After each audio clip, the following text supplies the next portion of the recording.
Hello friends, welcome back in easy way trading. मैं आपका दोस्त और होस्ट वरिंदर। तो आज की वीडियो में डिस्कस करेंगे एक small range breakout trading strategy के बारे में। तो एक स्ट्रेटजी के बारे में ये वीडियो में डिस्कस करने वाले हैं। स्ट्रेटजी के क्या रूल्स, क्या रेगुलेशन होंगे, कहाँ पे एंट्री होगी, कहाँ पे स्टॉप लॉस होगा, वो सारा इस वीडियो में डिस्कस करने वाले हैं। तो वीडियो में आगे बढ़ने से पहले मेरी आप सभी से एक रिक्वेस्ट है, अगर आप चैनल पर नए हैं तो प्लीज़ चैनल को सब्सक्राइब कर लें, और वीडियो अगर आपको पसंद आता है तो प्लीज़ इसे लाइक एंड शेयर ज़रूर कर दें।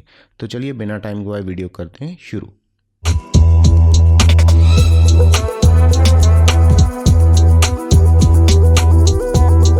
तो देखो, कोई भी स्ट्रैटेजी सीखने से पहले थोड़ा सा हम एक झलक ये देख लेते हैं कि स्ट्रैटेजी आखिर में होती क्या है। ट्रेडिंग स्ट्रैटेजी में क्या क्या होना चाहिए, वो बहुत ज़रूरी हो जाता है आगे बढ़ने के लिए। वो हमें देखना पड़ेगा पहले। Trading strategy is a set of rule and guidelines. देखो, स्ट्रैटेजी जो है वहाँ पे सेट ऑफ रूल होंगे, गाइडलाइंस होंगी कुछ, ठीक है। ऐसा नहीं है कि कुछ भी हमने देखा कहीं पे भी और ग्रीन कैंडल देखा तो बाय कर लिया, ऐसा नहीं वहाँ पे चलेगा। हम एक रूल बना के चलेंगे, एक रेगुलेशन बना के चलेंगे, कुछ गाइडलाइंस वहाँ पे होंगी। यहाँ पे स्टॉप लॉस होगा, यहाँ पे एंट्री होगी, एग्जिट कैसे होगा, वो सारे सेट ऑफ रूल्स को हम ट्रेडिंग स्ट्रैटेजी बोल देते हैं। और दूसरा पॉइंट इसमें क्या है, उसी जो रूल्स एंड गाइडलाइंस के थ्रू जो ट्रेडर ये डिसाइड करता है, एक डिसीजन लेता है कि मुझे कहाँ पे एंटर एंड एग्जिट होना है ट्रेड में। ए ट्रेडर आइडेंटिफाई पोटेंशियल अपॉर्चुनिटी। देखो, कोई भी अगर हम ट्रेड ले लें, मान लो ब्रेकआउट स्ट्रेटजी की मैं बात कर रहा हूँ, यहाँ पे प्राइस चल रहा है, इसके बाद ब्रेकआउट आया, तो वहाँ पे जो ट्रेडर है वो एनालाइज करेगा डेटा को और एक सेट ऑफ रूल के बिहाफ पे कि यहाँ पे क्या हो रहा था जिसको मैं देख के ये ट्रेड डाल रहा था, और यहाँ पे मेरा रिस्क रिवॉर्ड रेशियो क्या रहेगा, क्या मुझे प्रॉफिट होगा। और प्रॉफिट देखो, कोई भी है तो जाता तो प्रॉफिट के लिए, चाहे हम शॉर्ट कर रहे हैं, चाहे लॉन्ग कर रहे हैं मार्केट में, चाहे फ्यूचर में कर रहे हैं, चाहे ऑप्शन में कर रहे हैं, चाहे स्विंग में कर रहे हैं। मोटिव हमारा सम जो रहेगा वो वही रहेगा, प्रॉफिट। पोटेंशियल अपॉर्चुनिटी, उसको एक अपॉर्चुनिटी दिखती है कि यहाँ से प्राइस ब्रेकआउट करके इस टारगेट तक जाएगा, उसके बेस पे वो वहाँ पे अपनी एंट्री डालता है। तो एक पोटेंशियल अपॉर्चुनिटी होती है, क्योंकि देखो मार्केट में जो भी है, जो भी चीज़ है वो प्रोबेबिलिटी है। ऐसा पक्का तो कुछ भी नहीं है कि अगर मैंने यहाँ पे ट्रेड डाल दिया तो मैं प्रॉफिटेबल ही हूँगा। नहीं, ऐसा कोई ज़रूरी नहीं होता। आप जो सोच रहे हो शायद और लोग भी सोच रहे हो, और वहाँ पे वो चीज़ शायद ना भी हो पाए, शायद हो भी जाए। बट हम एक प्रेडिक्शन मान के चलते हैं कि यहाँ पे ऊपर जाएगा, क्योंकि ये चीज़ें मैंने जो रूल्स डिफाइन किए थे उसके अकॉर्डिंग ये चीज़ चल रही है, तो वहाँ पे मैं ये चीज़ कर सकता हूँ। पोटेंशियल टारगेट के लिए हम पोटेंशियल अपॉर्चुनिटी के लिए ट्रेड डालते हैं। एंड मिनिमाइज रिस्क को हम वहाँ पे मिनिमाइज करके चलते हैं कि रिस्क हमारा कम से कम कहाँ पे होगा। वही स्ट्रेटजी का मेन जो मोटिव होता है वही होता है। By following set of rules, in set of rules को अगर ट्रेडर ठीक है करता है तो वो क्या करता है, इमोशन डिसीजन है जो उसको रिड्यूस कर देता है ये चीज़, क्योंकि वो इमोशनली नहीं चल रहा कि हाँ यहाँ पे मेरे को दिखा यार ग्रीन कैंडल बन रही थी, इसके बाद फिर ग्रीन बन गई, मुझे लगा कि ये ऊपर जाएगा। हाँ, वहाँ पे उसने दूसरी चीज़ें इग्नोर कर दी। मान के चलो कि प्राइस एक्शन है, प्राइस एक्शन में एक सपोर्ट होता है, एक रेजिस्टेंस होता है, ठीक है, एक ट्रेंड लाइन होता है, कैंडल्स की साइकोलॉजी होती है कि ये बुलिश कैंडल है, बेरिश कैंडल है, रिवर्सल होने वाला है, या कुछ भी ऐसी कई चीज़ें होती हैं। वो सभी को इग्नोर करते हुए वो ट्रेडर अगर वहाँ पे एंट्री डाल देता है तो उसने कुछ देखा नहीं, कोई स्ट्रैटेजी नहीं थी, कोई सिस्टम नहीं था, उसने एंट्री डाल दी, तो वो उसका वहाँ पे लॉस हो सकता है। लॉस तो देखो इस ट्रेड में भी हो सकता है, अगर स्ट्रैटेजी की हम बात करें तो लॉस तो इसमें भी हो सकता है, पर यहाँ पे रिस्क को उसने मिनिमाइज़ किया। एक सेट ऑफ रूल के हिसाब से उसने अपने रिस्क को मिनिमाइज़ किया। एक उसको पता है कि हाँ अगर मैं यहाँ पे ट्रेड करता हूँ तो मेरा मिनिमम लॉस जो है इतना है। अगर वो उस लॉस में एग्री करता है, उसको बियर करने के लिए रेडी है, उसको लग रहा है कि हाँ मेरी कैपिटल का ये 1% है और मुझे रिवॉर्ड यहाँ पे 10% मिलने वाला है, या मुझे ये 10% का रिस्क है, इसके अगेंस्ट 10% का रिवॉर्ड भी मिलेगा, तो वो इस चीज़ को आगे उसको कंटिन्यू कर सकता है इस ट्रेड को, ठीक है। तो इस तरह ये होती है स्ट्रैटेजी। अभी स्ट्रैटेजी के बाद हम देख लेते हैं रेंज ब्रेकआउट स्ट्रैटेजी के बारे में कि रेंज ब्रेकआउट स्ट्रैटेजी क्या है, जिस पे हम यहाँ पे डिस्कस कर रहे हैं। देखो, अगर हम इस चार्ट में देखें तो प्राइस यहाँ पे ऊपर गया, नीचे आया, ऊपर गया, कुछ रुका, और यहाँ पे भी इसने एक रेंज बना ली। देखो, जो हमारी स्ट्रैटेजी है हूबहू ऐसी नहीं होगी, आपको कुछ तरीके देखने पड़ेंगे वहाँ पे क्या करना है, वो सारी डिटेल में आगे वीडियो में बताऊँगा आपको।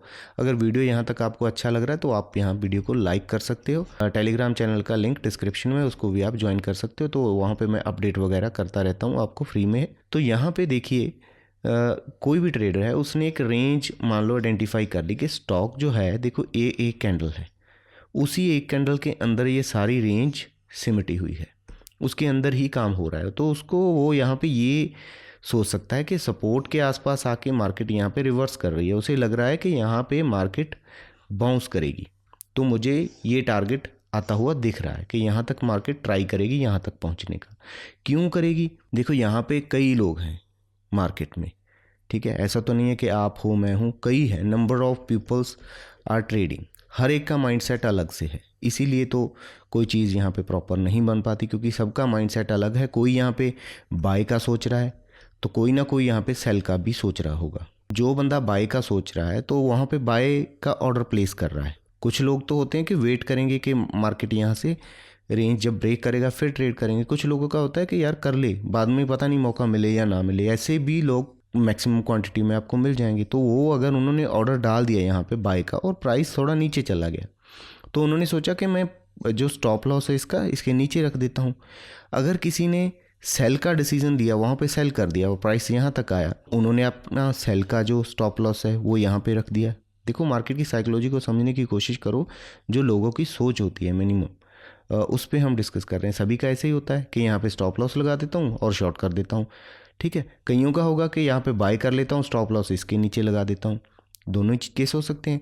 और जिसने सेल किया मान लो वो ये भी सोच रहा था, तो देखो यहाँ वहाँ पे प्रॉफिट भी दिख रहा है, तो उन सभी के स्टॉप लॉस यहाँ पे लगे होंगे। अगर मार्केट इस रेंज को ब्रेक करता है तो यहाँ पे होगा क्या?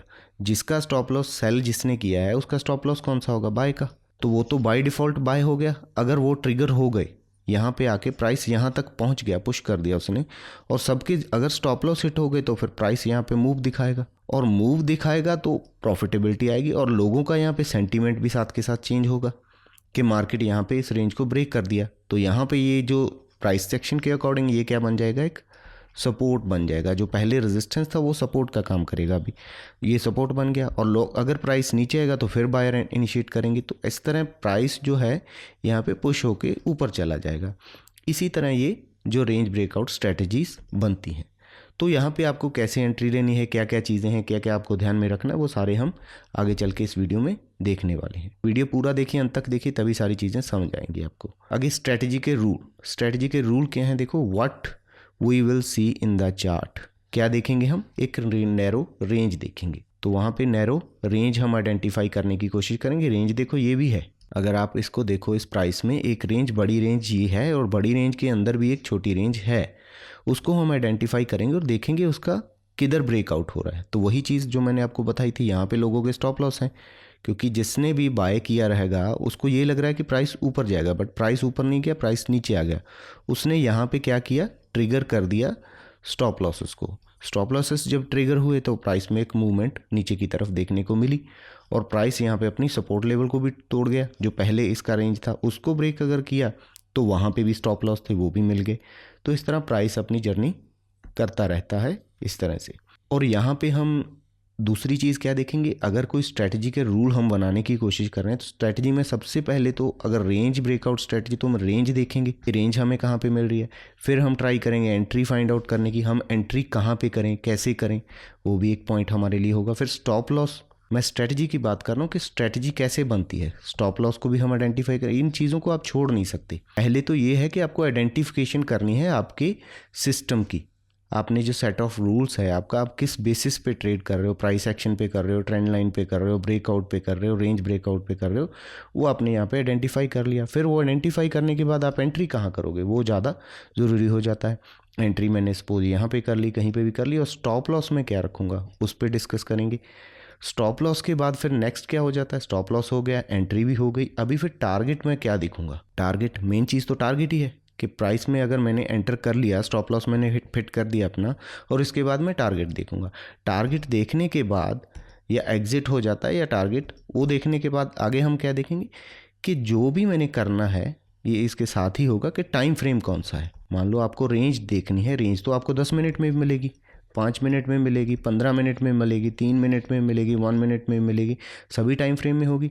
तो हमें अपनी स्ट्रेटजी के अकॉर्डिंग और टाइम फ्रेम को भी यहाँ पे मद्देनज़र रखना पड़ेगा। तो हम टाइम फ्रेम कौन सा देखेंगे वो भी यहाँ पे इसके अंदर आएगा। और फिर सारा कुछ करके रिस्क रिवॉर्ड रेशो, कि मैं कितना रिस्क ले रहा हूँ यहाँ पे और उसके अगेंस्ट मुझे रिवॉर्ड क्या मिल रहा है। वो भी होगा।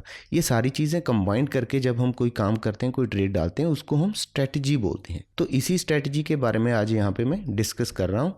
तो आगे देख लेते हैं हम यहाँ पे रेंज आइडेंटिफिकेशन। हम इस स्ट्रेटजी के अकॉर्डिंग रेंज कैसे आइडेंटिफाई करेंगे। देखो, रेंज को आइडेंटिफाई करने से पहले एक दो चीज़ें और हैं जो हमें ध्यान रखनी है। वो है सबसे पहले ओवरऑल सेंटीमेंट। मार्केट का सेंटीमेंट भी हमें पता होना चाहिए अगर हम ट्रेड कर रहे हैं, चाहे वो किसी कोई रेंज ब्रेकआउट है या ट्रेंड लाइन है। ऐसा नहीं है, अगर देखो मार्केट बुलिश है, अगर मार्केट बुलिश है तो सपोर्ट पे आके क्या होगा, सपोर्ट ब्रेक हो जाएगी? नहीं, तो यहाँ पे सपोर्ट पे बाउंस मिलेगा। अगर मार्केट में सेंटीमेंट है वो बेरिश है तो यहाँ पे क्या होगा, रेजिस्टेंस पे जाके ब्रेकआउट मिलेगा? नहीं, रेजिस्टेंस पे हम यहाँ पे रिवर्सल देखेंगे। तो ऐसा अगर आपको पहले ये देखना पड़ेगा कि मार्केट में सेंटीमेंट कौन सा है, ट्रेंड कौन सा है, ट्रेंड फॉलो करना पड़ेगा। अगर अप ट्रेंड जा रहा है तो वहाँ पे आप सेल की एंट्री ना ढूंढें। अगर डाउन ट्रेंड आ रहा है तो वहाँ पे बाय से थोड़ा बचें। अगर करना भी है आपको अपोजिट ट्रेड तो आप कम क्वांटिटी में कर सकते हो, लेस क्वांटिटी में आप ट्राई करें। ठीक है, सेंटीमेंट देखना है कि पहले सेंटीमेंट कैसा है। अगर बेरिश है तो हम सेल अपॉर्चुनिटी ढूंढेंगे, अगर बुलिश है तो हम बाय अपॉर्चुनिटी ढूंढेंगे। देखो, एक तरफा आपको होना पड़ेगा, क्योंकि अगर आप दोनों चीज़ें देखोगे तो आपका जो माइंडसेट है वो पजल हो जाएगा। यहाँ पे कई आप सोच रहे हो कि बाय करना है, कभी सोच रहे हो सेल करना है।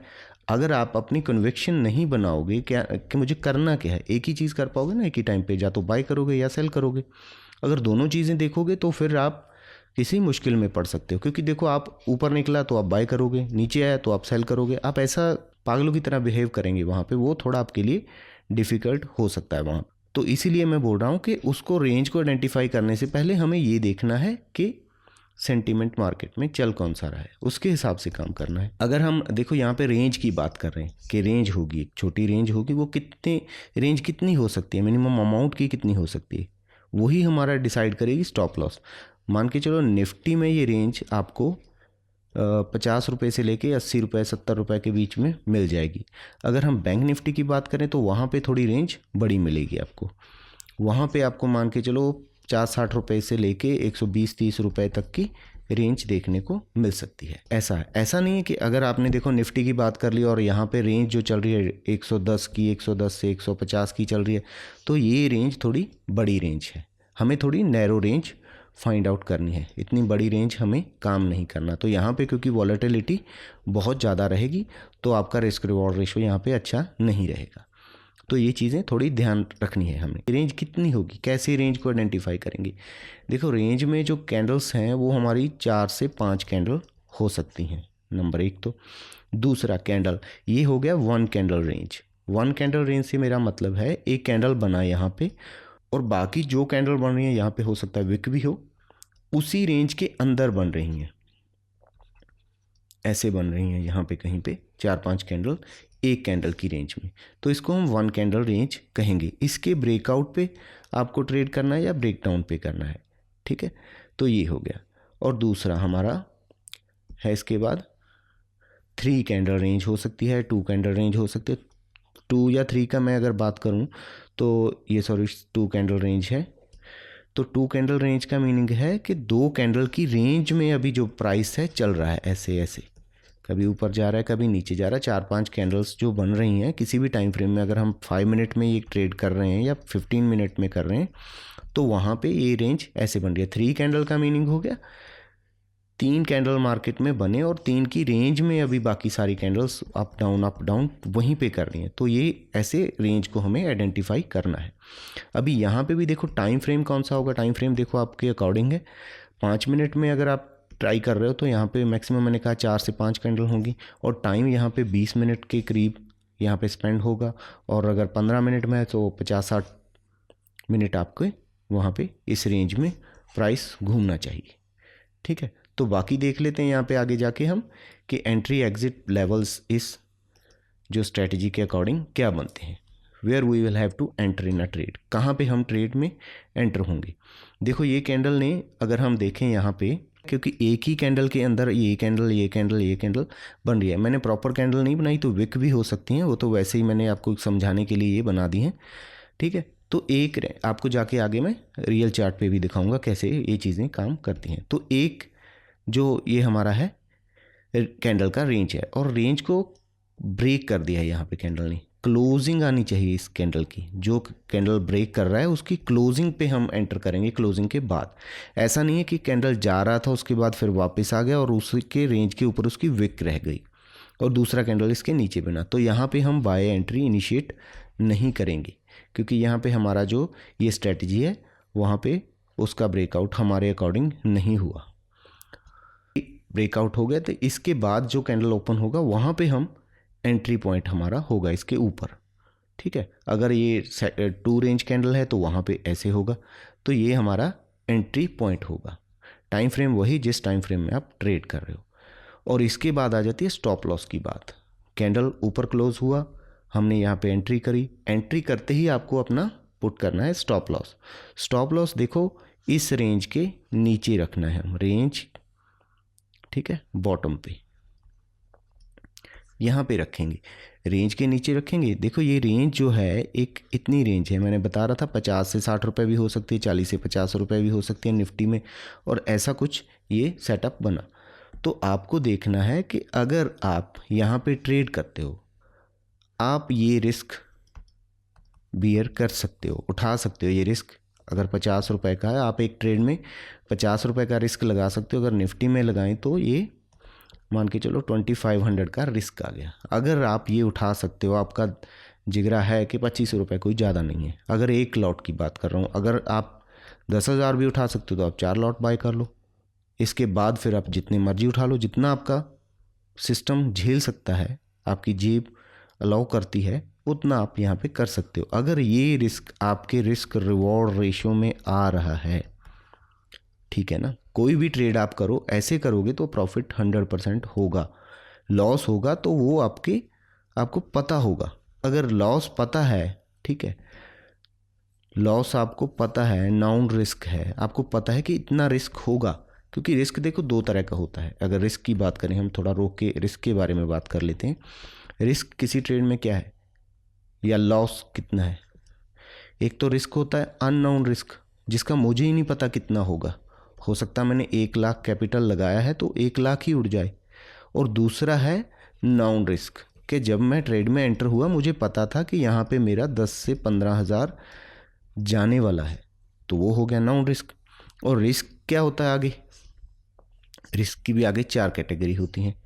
बिग रिस्क होता है, बिग रिवॉर्ड होता है, स्मॉल रिस्क होता है, स्मॉल रिवॉर्ड होता है, ठीक है, ऐसे होता है। अगर आपको ये स्मॉल लग रहा है रिस्क और उसके अगेंस्ट आपको ये रिवॉर्ड भी सही लग रहा है, तो आप एंटर कर सकते हो। अगर आपकी ये रेंज में नहीं आ रहा है तो इसको छोड़ दो, फिर और सेटअप देखो, यहाँ पे रेंज आपको और छोटी मिल जाए तो वहाँ पे ट्रेड कर लो।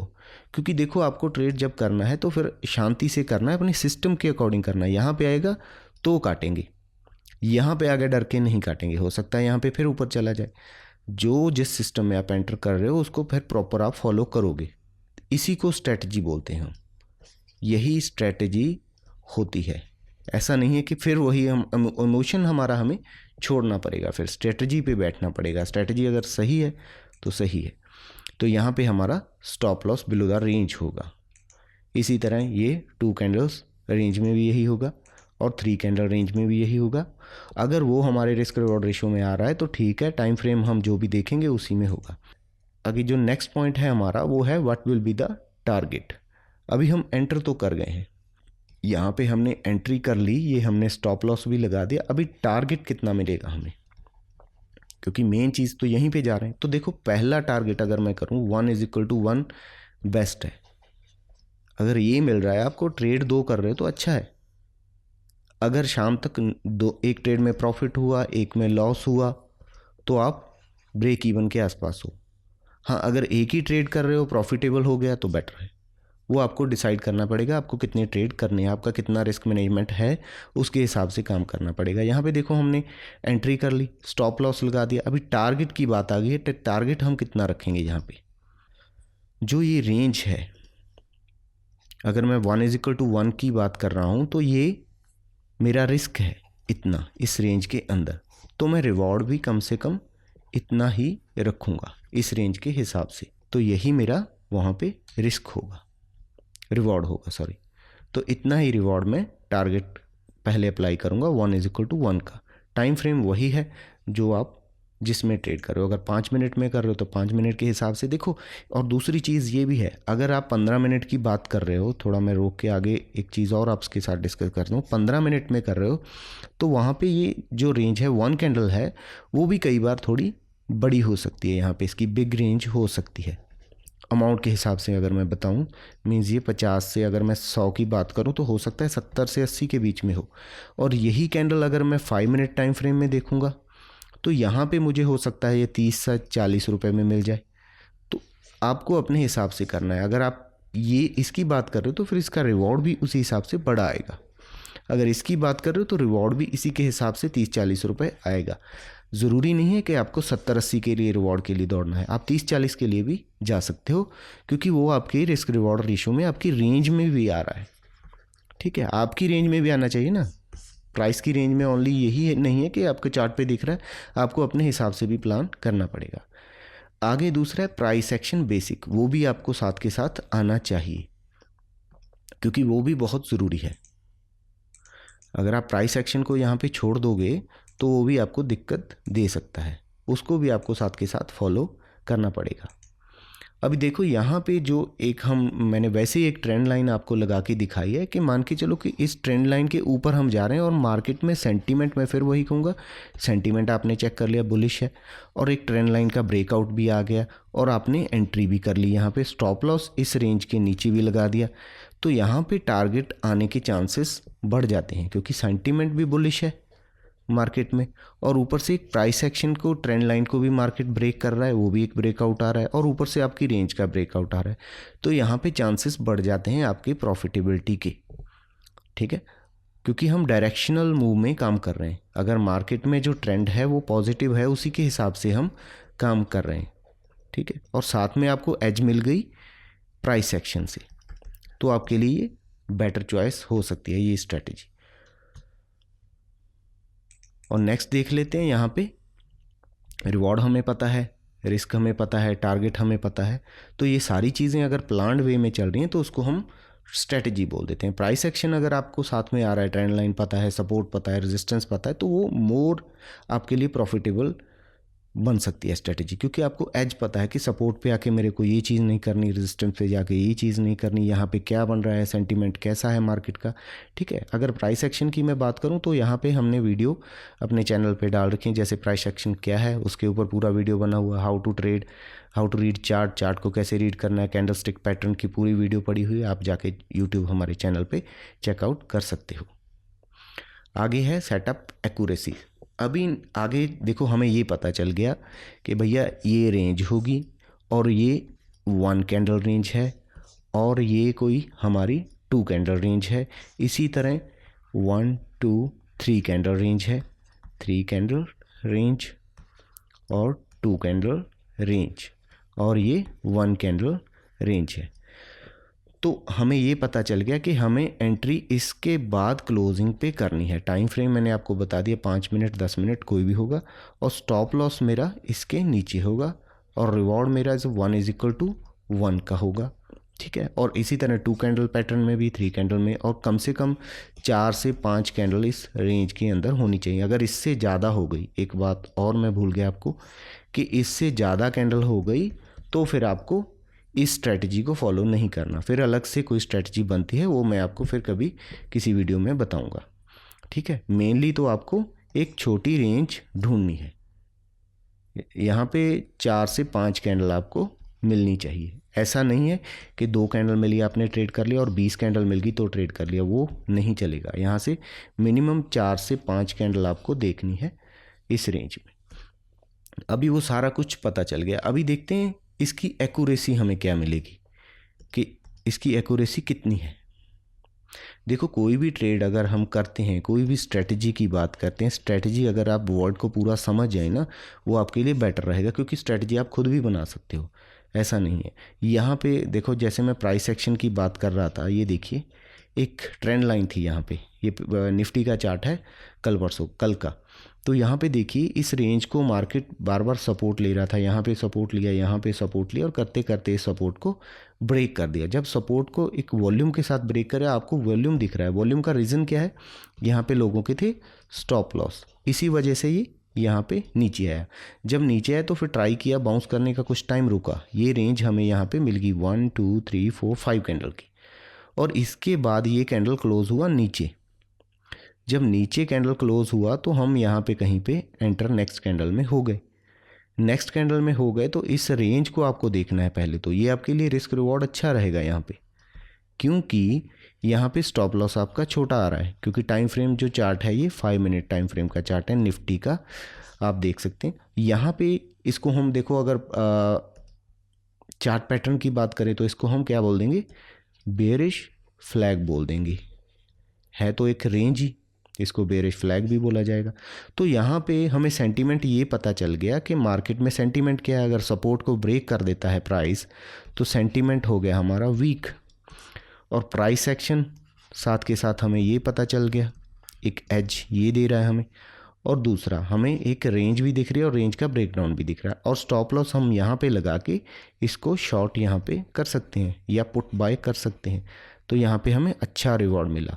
मैंने बात की थी 1:1, बट टारगेट आपको 1:4 का भी मिलेगा, पर पहला स्ट्रेटजी ये रखना है कि 1:1 पे आपको कुछ क्वांटिटी अपनी निकालनी है, क्योंकि आपका फिर वहाँ पे रिस्क थोड़ा कम हो जाएगा। फिर आप बाइंग पे, जहाँ पे आपने बाय किया था वहाँ पे फिर आप अपने स्टॉप लॉस को ट्रेल कर लें। अगर एक अच्छा प्रॉफिट आपको 1:1 का हो रहा है तो वहाँ पे आगे आपका रिस्क नहीं है, प्रॉफिट आपने ले लिया, ठीक है। तो यहाँ पे चांसेस आपके हो जाएंगे फिर प्रॉफिट, अगर बड़ा आप देखना चाहते हो कि और मुझे प्रॉफिट मिल सकता है क्योंकि मार्केट में बेरिशनेस है, तो ये हो सकता है। और दूसरा, फिर यहाँ पे प्राइस रुका, फिर एक रेंज बनाया 1 2 3 4 5 6 कैंडल का, और यहाँ पे फिर ब्रेकडाउन हुआ, क्योंकि कुछ लोगों का यहाँ पे ये था कि प्राइस अभी यहाँ से बाउंस करेगा, बट बाउंस उसने किया नहीं क्योंकि रिजेक्शन यहाँ पे मिल गया।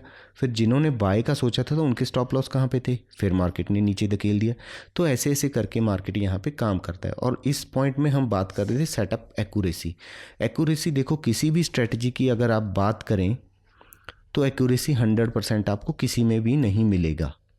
तो इस स्ट्रेटजी की अगर मैं बात करूं तो आपको 70 से 80% का एक्यूरेसी मिलेगा। 70 से 80% एक्यूरेसी बेटर है। अगर आप यही स्ट्रेटजी पे 1 मंथ काम करते हो, 1 महीना इसी स्ट्रेटजी पे काम करते हो, तो आप at the end of month आप प्रॉफिट में होगे, ये मेरी गारंटी है। क्योंकि देखो, कई बार एक 1:1 का आपका टारगेट मिलेगा, कई बार आपको 1:3 का भी मिलेगा, और लॉस आपका वही 1:1 ही है। लॉस आपका डिफाइंड है तो वहाँ पे लॉस आपका उतना ही रहेगा, प्रॉफिट आपके बढ़ने के चांस है। तो at the end of month आपको प्रॉफिट मिलेगा। और किसी भी सेटअप को आप एक ट्रेड से जस्टिफाई नहीं कर सकते कि मैंने एक ट्रेड लिया था उसमें इसका लॉस हो गया। हो सकता है उसी दिन आपने गलत लिया हो। आपको कम से कम 25 से 30 ट्रेड एक स्ट्रेटजी पे करने पड़ेंगे, तो आप डेफिनेटली प्रॉफिटेबल ट्रेडर बन सकते हो अगर एक ही स्ट्रेटजी को फॉलो करते हो। अगर आप रोज़ नई स्ट्रेटजी बना रहे हो, नई ढूंढ रहे हो, तो आपको मैं गारंटी देता हूँ आप प्रॉफिट नहीं कर सकते। ये भी मेरी बात आप याद रखें। और आगे कुछ मैंने इंपॉर्टेंट पॉइंट लिखे हैं, उनको भी आपको थोड़ा ध्यान देना है जब भी आप इस स्ट्रेटजी पे ट्रेड करो। फोर्सफुली कुछ भी फाइंड आउट करने की ज़रूरत नहीं है। ऐसा नहीं है कि मेरे को ये रेंज दिख गया था जी, कहीं वैसे ही बना लिया, वैसे नहीं बनेगा। आपको दिखेगा, प्रॉपर बनेगा, जैसे कि मैंने पीछे चार्ट पे आपको दिखाया था। अपनी मर्जी से जाके देखो कि 5 मिनट में नहीं मिल रहा, मेरे को 3 मिनट में मिल गया। अगर आप 5 में काम कर रहे हो तो उसी में ढूंढो, फिर जाके 3 में ढूंढ के 5 में रिवॉर्ड देख रहे हो, वो नहीं मिलेगा। आप 5 पे स्टिक रहो। अगर 15 मिनट में ढूंढ रहे हो तो 15 में स्टिक रहो। 15 में नहीं मिल रहा तो आपको 5 में मिल रहा है, वो अलग बात है।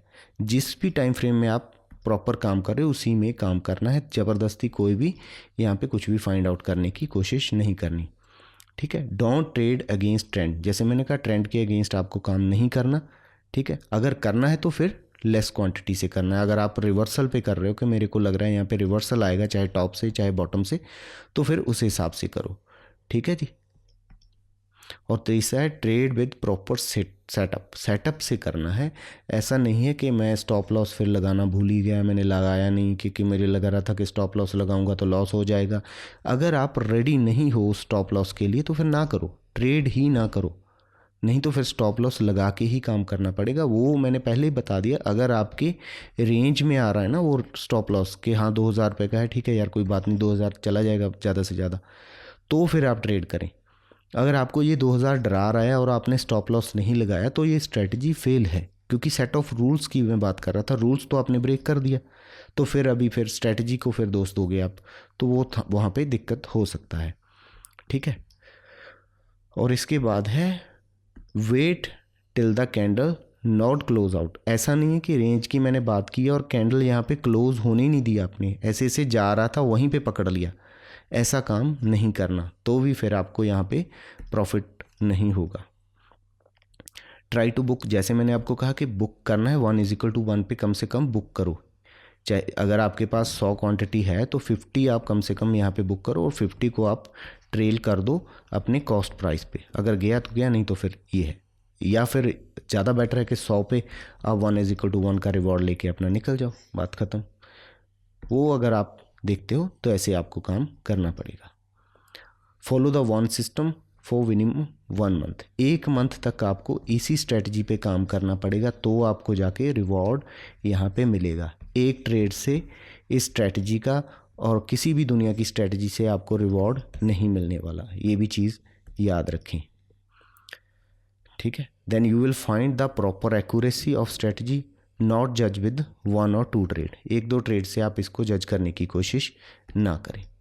तो अभी इसको देख लेते हैं थोड़ा लाइव चार्ट पे। परसों कल का है, हाँ फ्राइडे का, फ्राइडे में देखिए इस स्ट्रेटजी, देखो ट्रेड कहीं पे भी करना है। अगर मैं सपोर्ट एंड रेजिस्टेंस की स्ट्रेटजी की बात करूं, अगर आपको वो चाहिए, सपोर्ट एंड रेजिस्टेंस वाली स्ट्रेटजी चाहिए, तो आप मेरे को कमेंट सेक्शन में उसके लिए रिक्वेस्ट कर सकते हो। अगर और वीडियो को ज़्यादा से ज़्यादा लाइक करें तो मैं आपके लिए ये स्ट्रेटजी भी बना के दे दूँगा। ये भी बहुत अच्छी स्ट्रेटजी है सपोर्ट एंड रेजिस्टेंस वाली। अगर आपको उस पर वीडियो चाहिए तो आप कमेंट सेक्शन में मेरे को रिक्वेस्ट करें और वीडियो को ज़्यादा से ज़्यादा लाइक करें। अगर वीडियो को ज़्यादा से ज़्यादा लाइक आए और आपका कमेंट वहाँ पे आए तो मैं नेक्स्ट ये स्ट्रेटजी भी आपके लिए बना दूँगा। तो यहाँ पे देखिए सपोर्ट के आसपास हम आए और सपोर्ट पे आके एक ये देखो प्राइस सेक्शन में बता रहा हूँ कि साथ के साथ प्राइस सेक्शन भी चलेगा। ये एक ट्रेंड लाइन आ रही थी, क्या थी ये? Trend line. और यहीं पे कहीं पे ट्रेंड लाइन के बाद ब्रेकआउट होने के बाद एक रेंज बना, तो यहाँ पे 1 कैंडल की रेंज में हम काम कर रहे थे और इसका ब्रेकआउट हुआ। स्टॉप लॉस हमारा यहाँ पे था, हम एंटर हमने किया, तो आप देखो रिवॉर्ड हमें इतना मिला। हमें इतने की ज़रूरत नहीं है, हमें था कि हमें 1:1 का मिल जाए और 1:2 का मेरे ख्याल में यहाँ पे आपको दिख रहा है रिवॉर्ड, तो वो बुक करें और यहाँ से निकलें। इसके बाद दोबारा फिर वही हुआ, सपोर्ट पे आके ये कैंडल बुलिश बन रहा है, यहाँ पे फिर कैंडल बना, फिर कैंडल बना और इसका ब्रेकआउट यहाँ पे हुआ। तो यहाँ पे भी हमें कम से कम 1:1 का एक ही कैंडल में मिल गया रिवॉर्ड। फिर साथ के इसके बाद क्या हुआ, प्राइस ने यहाँ पे इस सपोर्ट को ब्रेक कर दिया, क्योंकि जो सेंटीमेंट सुबह से हमें दिख रहा था फ्राइडे के दिन वो कोई ज़्यादा बुलिश नहीं था, वो आपको भी पता है, मुझे भी पता है, सेंटीमेंट बुलिश नहीं था। तो हमें क्या देखना है, बेरिश ट्रेड देखना है, ठीक है। तो हम यहाँ पे 2 ट्रेड हमें बुलिश भी मिल गए और साथ में हमने स्टॉप लॉस के साथ काम किया, वो ठीक है। और इसके बाद फिर ये रेंज को प्राइस ने ब्रेक कर दिया। ब्रेक करने के बाद जो सपोर्ट हमारी ब्रेक हुई तो वहाँ पे फिर एक रेंज बना 1 2 3 4 5 कैंडल का, तो इसके नीचे हमने ब्रेक डाउन किया तो स्टॉप लॉस हमारा यहाँ पे रहेगा और हम एंटर करेंगे तो फिर प्रॉफिट हमें 1:2 का हुआ।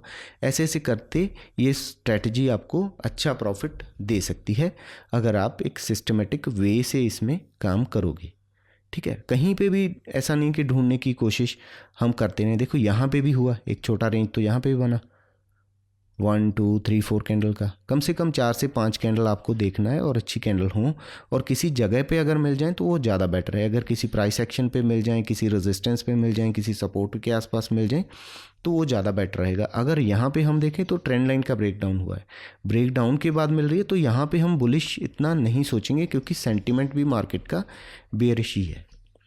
तो यही था इस वीडियो में। आई होप आपको ये स्ट्रैटेजी अच्छी लगी होगी। इसको ट्राई करें, 1 मंथ तक ट्राई करें। मैं ये नहीं कह रहा कि आप हज़ार क्वांटिटी से करें, एक लॉट से अगर ट्राई करके देखें आप, अगर इसको बैक टेस्ट करेंगे तो आपको अच्छा रिजल्ट मिलेगा। अगर मिला तो मेरे को कमेंट सेक्शन में ज़रूर बताइएगा। और आज के लिए इतना ही। Thank you very much. Have a nice day. Good bye.